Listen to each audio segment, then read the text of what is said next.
Darling దేవి. అప్పుడు దేవి ఒక sensation. Cinema చేస్తే నేను 2 అడిగాను రాజు గారిని, 3 అడిగినట్టున్నా. నాకు టాప్ టెక్నీషియన్స్ కావాలి. 1 రత్నాకర్ గారు, ఆయన అప్పుడు బాలా సినిమాలు చేస్తున్నారు, టాప్ కెమెరామెన్. శ్రీకర్ ప్రసాద్ గారు ఎడిటింగ్ టాప్ ఎడిటర్. దేవి సెన్సేషన్, నాకు దేవి కావాలి. ఇలా ముగ్గురిని ఎంచుకున్నాం. అందులో అంతకన్నా టాప్ ఎడిటర్ వచ్చారనుకోండి మాతారి వెంకటేష్ గారు. కానీ చెప్తాను అప్పటికి ఇలా అనుకోవడం వల్ల. సో డార్లింగ్ దేవి వచ్చాడు, చిన్న కుర్రాడు. కథ చెప్పాను, కింద గోల అవుతుంది, పైకి వెళ్దామన్నా, ఇంకో ఫ్లోర్ ఎక్కాం. ఇక్కడ కూడా గోల, కాన్సన్ట్రేషన్ కుదరట్లేదన్నాను. మళ్ళీ పైకి వెళ్ళాం, ఇక్కడ కూడా గోల వస్తుంది, ఇక కథ చెప్పలేకపోతున్నానన్నా. ఇంకా ట్యాంక్ ఎక్కాం, అంటే వాటర్ ట్యాంక్ పైకి ఎక్కాం. అమ్మయ్య ఇక్కడ ఎవరు లేరు, మంచి కథ చెప్పుకుందాం అనుకున్నాం. అక్కడ కథ చెప్పుకున్నాం.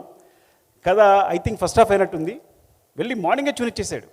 ఏది ఫిల్మేలో ట్యూన్ మార్నింగే వచ్చేసి, ఫోన్ తింటే ఫోన్ లిఫ్ట్ చేయట్లేదు.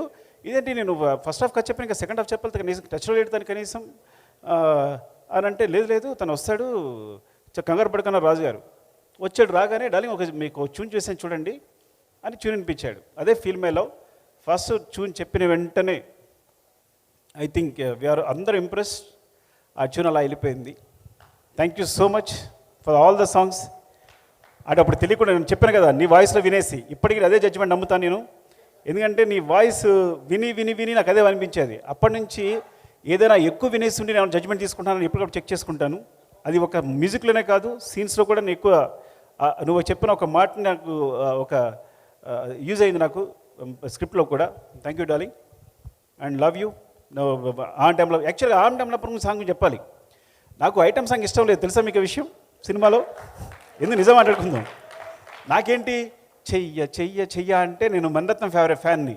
అంటే అంత అందంగా వయ్యారంగా ఏదో పెద్ద కళాత్మకంగా తీయాలి సినిమా అనుకుని, ఈయనేమో ఐటమ్ సాంగ్ అని అంటే అమలాపురం అని ఈయన మాట్లాడుతున్నారు.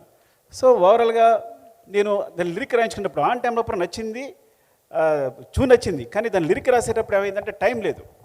వేటు గారి దగ్గర పంపించినప్పుడు అన్నీ అందులో వేరే వేరే పదాలు వచ్చేస్తే ఇంకా రాజుగారితో గొడవ పడ్డాను నేను. నా సినిమా ఇది కాదు, ఈ కథ కాదు.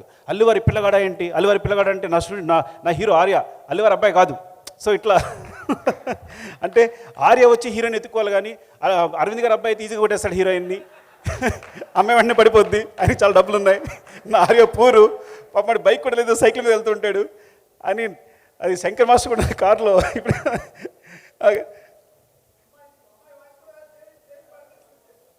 అవును, అమ్మాయి వాయిస్ కూడా లేదు అప్పుడు అని అట్లా. సో ఆ సాంగ్ గురించి. సో నాకు ఐటమ్ సాంగ్ అంటే ఐటమ్ సాంగ్ అనుకోవాలి, నేను చేయాలని క్లాస్ సాంగ్ అనుకున్నాను. అప్పటి నుంచి విచిత్రం తెలుసా నీకు, ఐటమ్ సాంగ్ మొదలుపెట్టిన ఆయన సినిమాలో ఒక్క ఐటమ్ సాంగ్ ఉండదు. నేను చేసే ప్రతి సినిమాలోనూ ఐటమ్ సాంగ్ వచ్చేసింది. నేను పెట్టాల్సి వచ్చింది. No I believe it that. పెట్టడమే కాదు, నేను ఐటమ్ సాంగ్ని నమ్మాను. అమ్మో ఇంత పెద్ద హిట్ అవుతుందా సాంగ్, అంటే ఇంత వైపు వస్తుందా, సినిమా ఇంత దూరం తీసుకెళ్తుందా అని నేను ఇటు వచ్చేసాను. రాజుగారు అటు కళాత్మకంగా వెళ్ళారు. ఆయన ఐటమ్ సాంగ్ టచ్ చేయలేదు ఆయన అట్లా. సో చాలా విచిత్రంగా ఉంటుంది అన్నీ ఇలాంటివన్నీ చెప్తుంటే.